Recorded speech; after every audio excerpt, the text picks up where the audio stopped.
I love football. I cannot get enough of football. I watch it on every level. The emotional release.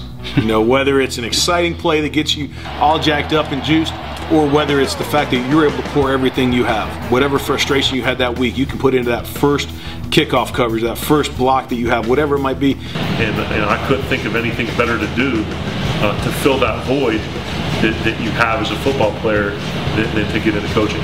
You get a chance to release a lot of emotion that you otherwise have no place to release. There's nothing else like that. Again, the relationships you build and the people you're around, and watching the guys compete, not just on the football field, but in life after they get done playing.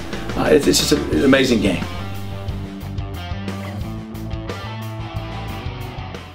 And don't forget to check out and order your copy of our latest book, Stiff Arming Football Myths. You can find this available in both paperback and PDF form on our website at footballgameplan.com/books.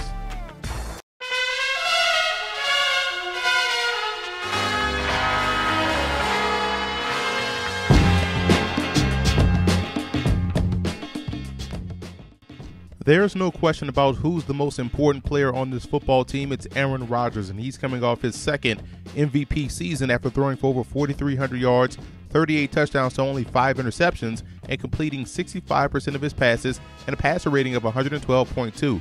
Needless to say, Rodgers, at least in my opinion, is the best quarterback in the game today.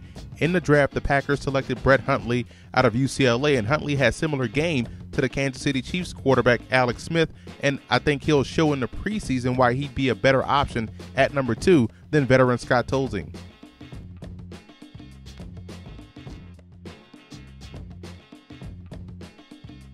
Good, strong backfield here as well with Eddie Lacy, James Starks, and fullback John Kuhn. Lacy ran for over 1,100 yards last season. He and Starks complement each other very well, and both are really good receivers out of the backfield. I would keep an eye on undrafted free agent John Crockett out of North Dakota State. He's more along the lines of Starks, a one-cut slasher with good acceleration and the ability to play special teams. If the Pack decides to keep 3, he's a better fit in my opinion.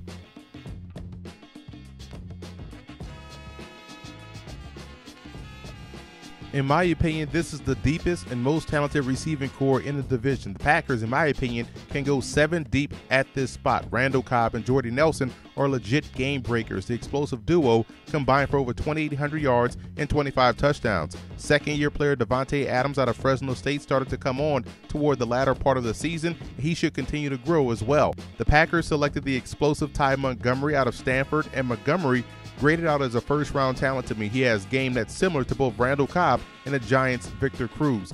Jared Abbrederis is a good, dependable receiver returning from injury, and Jeff Janis has the size and strength to play on the outside and is in the mold of Jordy Nelson. The undrafted free agent who will make it hard for the Packers to release him is Adrian Coxon out of Stony Brook. Coxon is another explosive athlete whose game reminds me a lot of former Green Bay Packer Greg Jennings. The tight end position is in good hands as well with Richard Rodgers and Andrew Corliss. Look for Rodgers' numbers to jump in his second season. He provides another dangerous option in the passing game.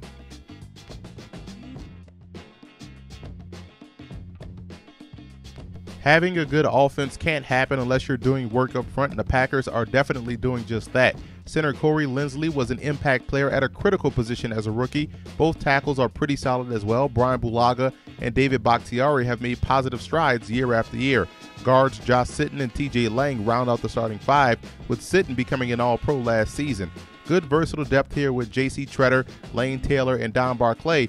Tretter can play guard and tackle if need be, and this group virtually stayed intact all season long, and the results were evident. Life is a wild ride. From the beginning, you're told you're special, you're the best, that no one is better than you. But as you get older, you realize that it gets tougher, and those things you were told as a youngster may not be all factual or remain true. You start to take losses, some big, some small, some hurt more than others, but losses nonetheless. However, you do win sometimes, and if you're lucky, you win a lot. You savor some victories more so than others, but you love that feeling, that adulation, that fanfare that comes with it. So you try to figure out how you can keep that feeling going. And you come to the conclusion that it's through hard work, through commitment and dedication. So when you find yourself with an insurmountable task or a potential situation that may look too tough to where you can't see a win coming from it, you then go back to all of those nice and positive things you were told as a kid. as a team, as an adult that has given you confidence. You then look back at all the preparation and hard work you put into this upcoming test, and you realize you can accomplish any obstacle that's put in front of you. Those are the life lessons I've learned, and those are the things that football has taught me.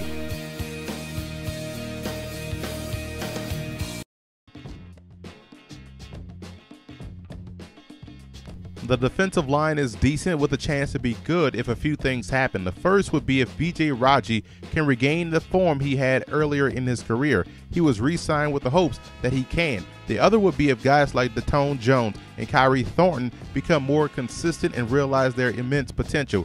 Mike Pennell and Josh Boyd do a really good job in rotation, and I'm a big fan of rookie Christian Ringo out of Louisiana. Ringo can play anywhere up front and has good quickness off the ball, and he's very similar to Mike Daniels, who's Green Bay's best defensive lineman. Daniels led that defensive line last year in sacks with 5.5.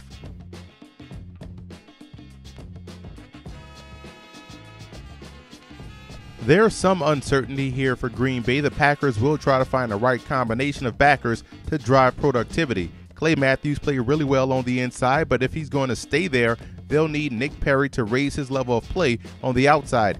If they move Matthews outside, then Sam Barrington and Carl Bradford, whomever doesn't get the starting nod, will have to step up and be ready to go.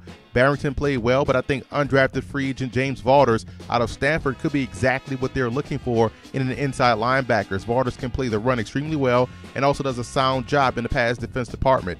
Julius Peppers mans the other outside linebacker spot and doesn't seem to be slowing down at all. The future Hall of Famer finished last season with 7 sacks, 6 forced fumbles, 2 interceptions, and 2 touchdowns. There's some good rotational depth here with guys like Nate Palmer, Mike Neal, and Andy Mulumba.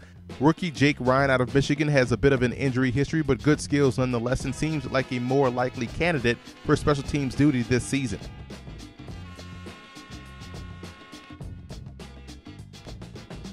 I really like the versatility of the Packers secondary. It just might be the best in the division. Everyone from corners to safeties have ball skills and the ability to match up one-on-one. Getting really strong safety play last year from Morgan Burnett and HaHa Clinton-Dix allows the corners to take more risk. And when you have guys of the caliber of Sam Shields, Casey Hayward, and Micah Hyde, it makes it tough to complete passes on a consistent basis. The Packers stockpile depth in the draft with Quentin Rollins out of Miami of Ohio and Demarius Randall from Arizona State. Both have ball skills and the ability to play safety. Undrafted free agent Ladarius Gunter out of Miami is a big press corner with ball skills. He's more in the mold of Shields and what he brings to the table. This is a strong unit capable of generating a lot of turnovers.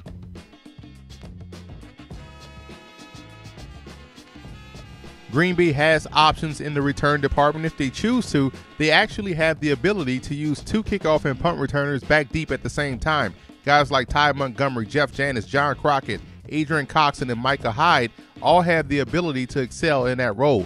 Mason Crosby has become a consistent player in the kicking department, and Tim Mastay does an excellent job punting the football. The coverage units for Green Bay should be amongst the league's best this season, as there's a ton of talent at their disposal.